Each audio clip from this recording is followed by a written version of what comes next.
Toy izao indray avana ny teny zaraina zay omenantsika anio. Anangana izay efa rava Kristy. Malahelo noho ny olanao Kristy.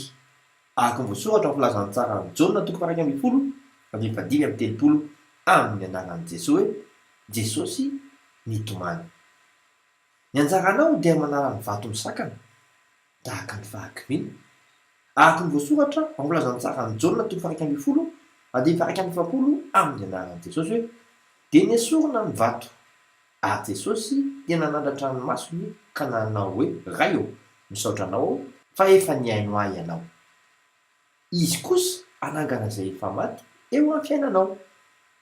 Araka ny voasoratra amin'ny Jaona 1:17-20 amin'ny anaran'i Jesosy hoe ary rehefa nanao izany teny izany izy dia niantso mafy tamin'ny feo mahery hoe ry Lazarosy mivoa.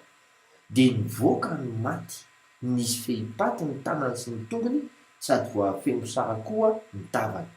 Hoy Jesosy tamin'ny olona, vao izy ka avelao andeha. Mino anio zava-mahagaga eo amin'ny fiainanao olony Kristy. Vavaka isika, Kristy eo, hitraka aho satria azoko antoka fanarina ny fiainako tanteraka ianao. Amen. Mandra-piaona tompoko.